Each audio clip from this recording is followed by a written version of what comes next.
The Turkish army continues to build up on the Syrian border ahead of an operation targeting Kurdish forces of the YPG group.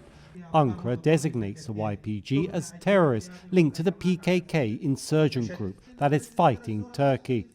Until now, Ankara has been constrained because American forces are fighting with the YPG against the Islamic State group.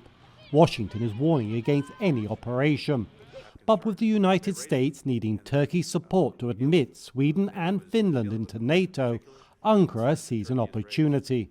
Turkey believes that diplomatically it is in a strong position at a time when the members of the NATO alliance will need Turkey to give a green light to NATO enlargement, and therefore the possible criticism that this could trigger in the West would also be more limited.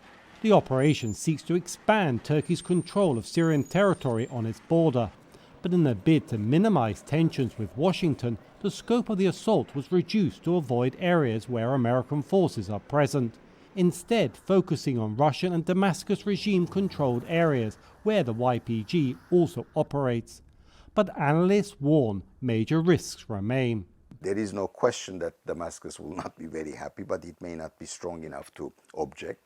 But if the Russians do not allow Turkey to use airspace, then it will be very costly and maybe even impossible for this operation to succeed. In addition to that, Iran is extraordinarily unhappy with any Turkish intervention. They have declared this. And the Russians are speaking with both sides of their mouth, actually. With Erdogan refusing to impose sanctions on Russia over Ukraine, Ankara retains leverage over Moscow. Initially, Moscow appears sympathetic, but is now voicing concerns over Turkey's intentions in Syria.